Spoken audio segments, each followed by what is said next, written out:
بسم اللہ الرحمن الرحیم۔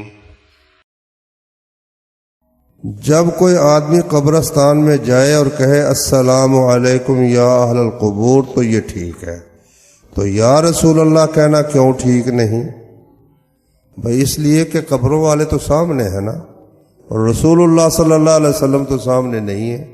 جب سامنے ہوتے تھے تو صحابہ ان کو یا رسول اللہ کہتے تھے، اور قبروں والے سامنے ہیں، اس لیے ان کو یا اہل القبور کہنے میں کوئی حرج کی بات نہیں ہے۔ بعض دفعہ مجھے کوئی کرایہ دے کر اپنے کسی کام کے لیے بھیجتا ہے کہیں، تو میں کسی کے ساتھ موٹر سائیکل وغیرہ پر چلے جانے کی وجہ سے کرایہ بچا لیتا ہوں۔ پوچھنا یہ ہے کہ کیا میرے بچے ہوئے روپے واپس دے دوں یا میں استعمال کر سکتا ہوں؟ بھائی بہتر تو یہی ہے کہ اس سے پوچھ لو کہ آپ نے بھیجا تھا تو اس طرح میں گیا ہوں، تو آپ کہتے ہیں تو میں واپس کر دیتا ہوں۔ صفائی جو ہے نا اس میں خدائی ہے، بڑا فائدہ ہے اس میں۔ اللہ تعالیٰ نے قرآن مجید میں فرمایا کہ اللہ کے اسماء حسنی ہیں، ان کے ساتھ پکارو، تو کیا لفظ خدا اسماء حسنی میں شامل ہے؟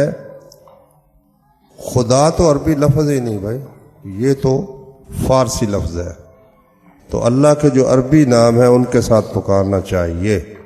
لیکن کسی عربی میں جو اللہ کے نام ہیں ان کا ترجمہ اپنی زبان میں اگر کر لے، مثلا رب کی جگہ کہے پالنے والے کی قسم ہے، تو یہ ٹھیک ہے کہ ناجائز ہے؟ کیا خیال ہے؟ اپنی زبان میں اگر کہہ لے تو جائز ہے نا۔ اپنی زبان میں ترجمہ عربی کے کسی لفظ کا کر لے تو یہ جائز ہے۔ اب خدا کے متعلق نہ کئی لوگ بڑی بات کرتے، جی یہ فارسی، یہ بالکل اللہ کا نام نہیں ہے، یہ ناجائز ہے، فلاں۔ حالانکہ ان کو سوچنا چاہیے کہ خدا کا معنی فارسی زبان میں کیا ہے۔ خدا کا معنی فارسی زبان میں مالک ہے، چنانچہ نا خدا کہتے ہیں، جو کشتی کا مالک ہو اس کو ملاح کو نا خدا کہتے ہیں، گاؤں کا مالک ہو نمبردار تو اس کو دیہ خدا کہتے ہیں، دیہات کا مالک، اور مطلق خدا ہو تو وہ ساری کائنات کا مالک۔ تو اللہ تعالیٰ کائنات کا مالک تو ہے نا، اس لیے اگر لفظ خدا کوئی بول لے تو اس پر کوئی جرم ثابت نہیں ہوتا۔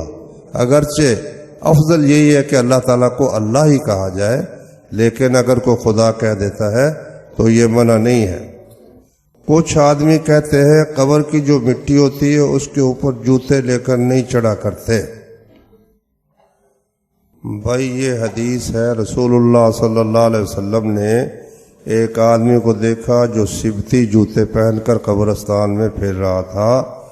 سبتی کہتے ہیں چمڑے کا جوتا جس میں نا بال صاف اترے ہوئے، صاف کروم کا جوتا جو چمڑا صاف ستھرا ہوتا ہے۔ تو فرمایا اس سبتی جوتے والے جوتا اتار دے۔ اس سے کئی لوگ کہتے ہیں کہ قبرستان میں جوتا لے جانا جائز نہیں ہے، لیکن قاعدہ ہے ایک شریعت کا کہ واقع میں عموم نہیں ہوتا۔ مطلب کیا کہ وہ جو اس کی کوئی وجہ اور بھی ہو سکتی ہے، یہ بھی ہو سکتی ہے کہ اس نے جوتا پہنا ہوا تھا تو فرمایا جوتا اتار دو۔ یہ بھی ہو سکتی ہے کہ جوتے پر کوئی گندگی لگی ہوئی ہو تو اللہ نے نبی صلی اللہ علیہ وسلم کو بتا دیا ہو، آپ نے وہ جوتا اتارنے کا حکم دے دیا ہو۔ اس لیے اب دیکھو مسجد میں جوتا پہن کے جانا جائز ہے، مسجد حرام میں جائز ہے، مسجد نبوی میں جائز ہے، تو قبرستان اس سے زیادہ پاکیزہ تو نہیں نہ ہو گیا؟ ہاں دیکھو اللہ نے موسیٰ علیہ السلام پر جب پہلی دفعہ ان کو مخاطب کیا کہ اے موسیٰ انی انا ربک، میں تیرا رب، تجھ سے مخاطب ہوں، فاخلع علیک، اپنے جوتے اتار دے، انک بالوادی المقدس طویٰ، تو وادی مقدس طویٰ میں ہے۔ تو اب یہودیوں نے اس سے یہ نکال لیا کہ مسجد میں جاتے وقت جوتا نہیں ہونا چاہیے، تو نبی صلی اللہ علیہ وسلم نے فرمایا یہودیوں کی مخالفت کرو، وہ جوتوں سمیت نماز نہیں پڑھتے۔ تو انہوں نے وہ موسیٰ علیہ السلام کے واقعے سے بات نکالی نا، حالانکہ معلوم یہ ہوتا ہے کہ وہ جوتا پاک نہیں تھا، اگر پاک جوتا ہوتا تو پھر کوئی حرج کی بات نہیں تھی۔ دلیل اس کی ابو داؤد شریف کی حدیث ہے کہ نبی کریم صلی اللہ علیہ وسلم نماز پڑھا رہے تھے، تو نماز کے دوران آپ نے جوتا اتار دیا، صحابہ نے بھی اتار دیا۔ آپ نے بعد میں پوچھا کہ ہاں بھائی تم نے جوتے کیوں اتارے؟ انہوں نے کہا آپ نے اتار دیے تو ہم نے بھی اتار دیے۔ فرمایا میرے پاس جبریل آئے تھے نماز میں، انہوں نے کہا آپ کی جوتے میں گندگی ہے تو میں نے اس لیے اتار دیا۔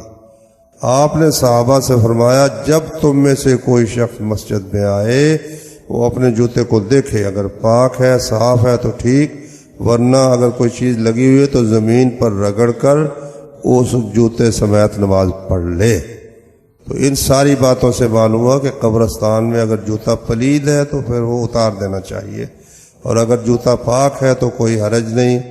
اس کی ایک دلیل صحیح بخاری کی حدیث ہے کہ رسول اللہ صلی اللہ علیہ وسلم نے فرمایا میت جب قبر میں رکھا جاتا ہے، دفن کیا جاتا ہے، اس کے ساتھی جانے لگتے ہیں تو ابھی تک وہ ان کے جوتوں کی آواز سن رہا ہوتا ہے کہ اس کے پاس 2 فرشتے آ جاتے ہیں۔